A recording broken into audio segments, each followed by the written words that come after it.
So today is probably going to be either the last or the second last of the thermodynamics class. And so in the next class, either in the next class or the class after, we shall start on stat Mech. So I'm very excited. So it's our review of thermodynamics is coming to an end almost. So today, what we will do is that we'll talk about Maxwell's relations. Not the Maxwell's equations, not to be confused with Maxwell's equations. These are relations, meaning that they are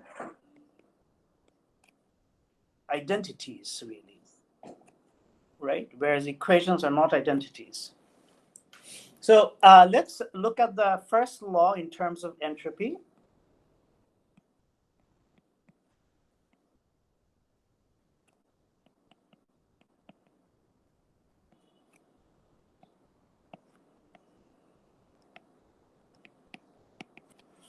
So our change in internal energy is T times ds minus pressure times dV. And this implies that the natural variables for U are S and V, okay?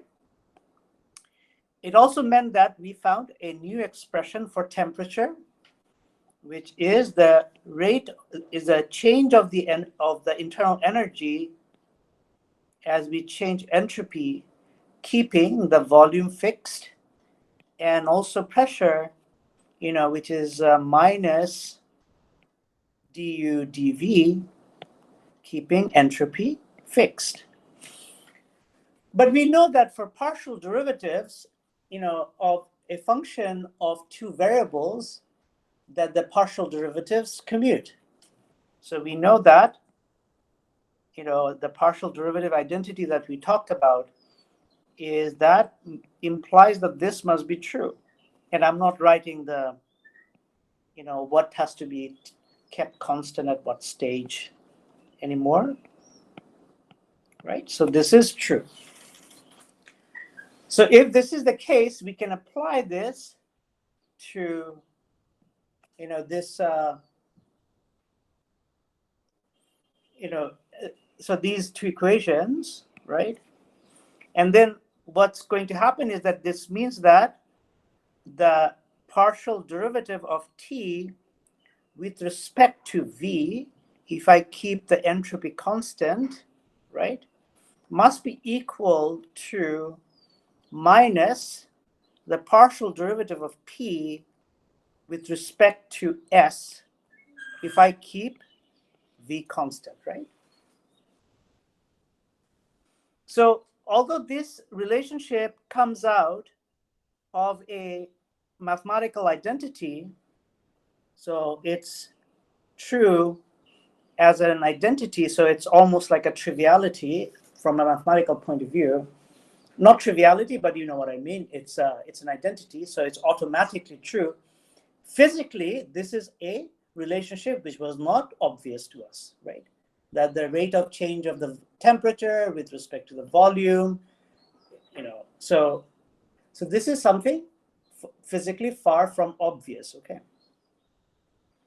So this was derived from U, the internal energy, and U as an internal energy, was a function of S and V. So similarly, we can just now go and talk and see what we derive from enthalpy. So we saw that for there's an expression for temperature as in terms of enthalpy. And this was part of the list that we gave last time. And then if you apply, the same logic that the second derivative, the mixed partial derivative with respect to H is, should commute, that leads you to the relationship that del T by del P of S is del V del S of P. Okay, and what's interesting is that you see that it's the same 4 variable that enters this equation, but the way that they are arranged is slightly different, and the signs are also different. Okay.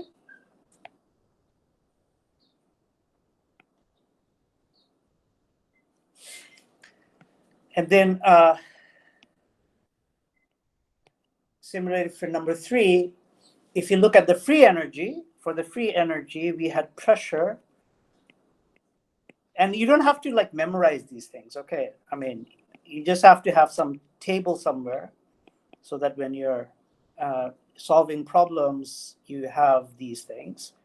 And I think you just, if you work with thermodynamics enough, and I'm not saying I do that, these things will become second nature.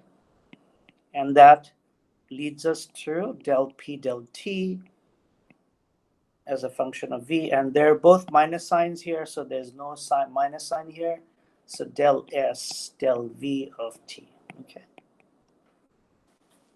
So I think what I'm trying to say is that you just you can write down this relationship just from dimensional grounds. Okay, that's all you need.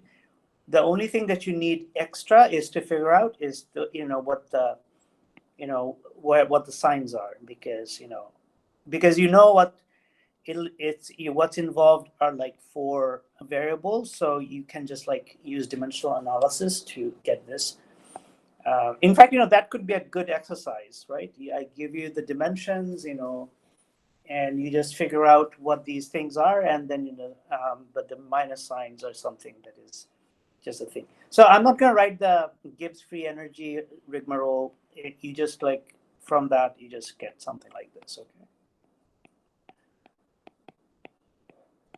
So these are known as the Maxwell relations. Okay.